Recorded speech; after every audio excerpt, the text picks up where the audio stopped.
I am currently on week number 7 of quitting smoking weed. So that is 1 month and 3 weeks. Then I'm almost at 2 months. I'm really happy that I've quit smoking. I'm not feeling cravings for smoking. And I really haven't since I quit.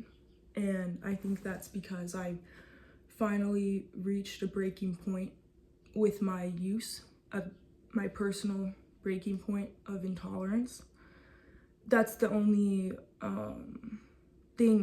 that's the main thing really that I can attribute to why I'm not feeling cravings anymore. Not only that, but changing certain areas of my life has allowed me to be able to cope without a substance now, because for 7 years I was smoking weed every single day.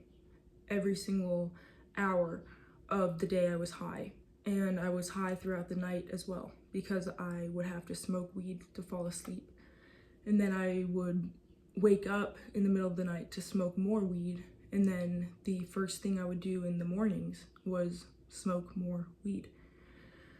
And it just became this cycle that I have wanted to break out of for the past 3 years.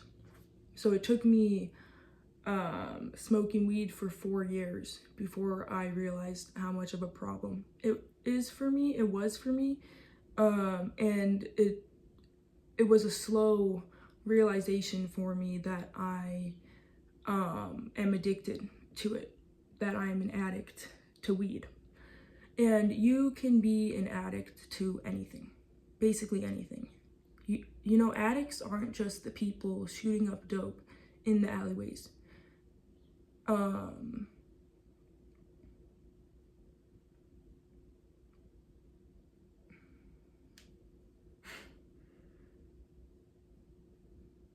just really happy that I'm not smoking anymore. It was like an actual form of slavery for me. While I was getting high, I didn't even want to be doing it, but there's that compulsion to use if you don't deal with the root cause of what is causing it. And for me, the root cause I think had a lot to do with the way I grew up,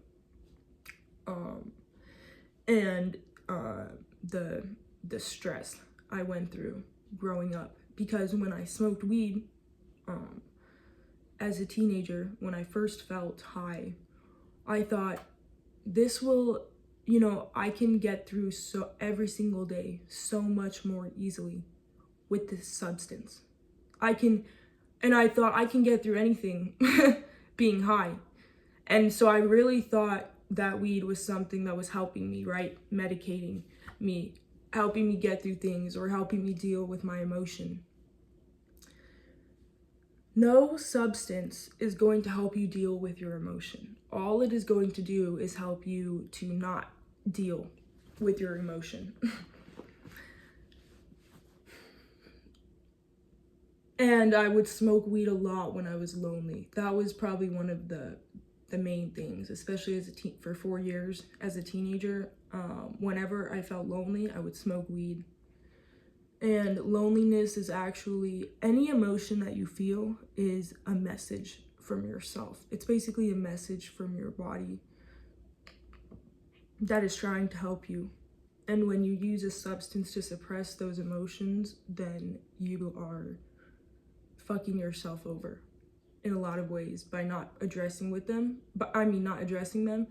and not learning how to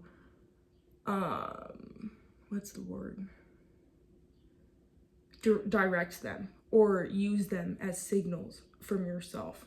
And I really think that is a lot of how the cycle of addiction begins.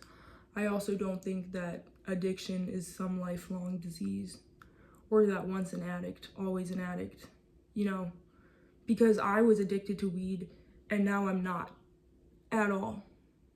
So I just don't believe in the I forgot exactly what it's called, but the oh yeah, like the lifetime drug brain disease theory. It's just completely faulty science too, and they don't fully understand even how addiction forms, but they know that a lot of it has to go through stems from trauma. So in my opinion, anyone who's addicted to any substance, you know, they have a drug of choice now, but that has been in the making, you know, probably from their early development. The predisposition to lean towards substances began way before anyone ever discovered their first, you know, drug of choice. So I want to motivate people to quit smoking weed, and I also want to motivate people to quit using substances of any form frequently. You know, I think some psychedelics like mushrooms I like those. I don't use them often, yeah. I mean, they are a substance. You know, I want to say that, just like I wanted to say with weed, that because it comes from the earth, it's natural, you know. But you can really gaslight yourself into believing that smoking weed is entirely natural because it comes from the earth, but so does every single other thing on this planet that can be dangerous. And weed is way stronger now than it was in the past. And I know if you're smoking every single day, if you feel like you have to be constantly high, I know that you don't feel good. And you're watching this because you don't feel good, and because you're curious of how other people have quit and what their experience is. And something I've learned in life is that if somebody has something that you want, then they know something to an extent that you don't. So you should listen to people who have achieved the goals that you're after. And those are the only people you should listen to, okay? You should only ever listen to people who have achieved in their own life what you want to achieve. That's why, you know, when you have a dream or a goal or something, anybody who talks shit about it, okay, if they have not achieved that for themselves, completely disregard their opinion, because it's worthless. Yeah. Also, I guess I'll just talk about my life a little bit. I really recommend installing dash cams into your vehicle. I think that dash cams should be mandatory for all cars. I think they should be built-in features, actually, in every car that exists now. Yep. That's all I'll say about that. Put dash cams in your car, because I have been hit by people who have claimed that I hit them, and that really lights a fire inside you. And I cannot imagine being injured in an accident that was completely not your fault, and then having to deal with those injuries, as well as the other party blatantly lying about what happened when they caused your injuries. So install dash cams. I'll also say fix your diet, because that's something that helped me a lot. That is something that I don't think I would have quit smoking weed if I was not eating the ways that I am, which is ketogenically, basically no carbs, low carb, gluten-free diet. Sugar is poison. It is actually the deadliest drug on the planet. And it makes anxiety and depression and any attention deficit issues skyrocket. And once I started eating more animal based, so steak, bacon, and eggs, and organs. My anxiety levels diminished. They significantly diminished, and my cravings for sugar also have went away. I do not eat anything processed ever. I can't even remember the last time I ate a processed food. Actually, it's been months.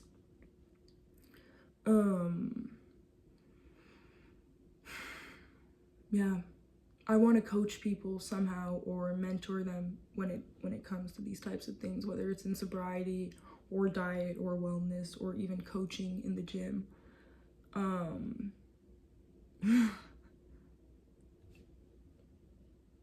Lifting is really important. Lifting has helped me a lot. 2, exercise is so important. And if you have a body that is capable, you should be taking advantage of it, and you should be taking care of it.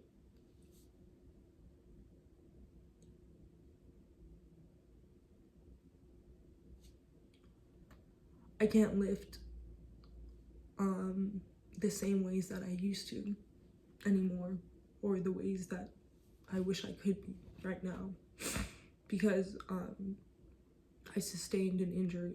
My leg broke last year, almost a year ago exactly, and I have so much metal inside of my foot now. But I'm really happy because here you can see this one of the scars right there, and the other scars like right there. So, but I'm getting the metal removed next month, actually. I'm really happy about that, because then I will be less afraid to lift the weights that I want to be and that I could be, because I have a piece of a screw that runs like this way, and it can break at any moment. And if I break that screw, then there's a possibility that it will not be able to be fully removed.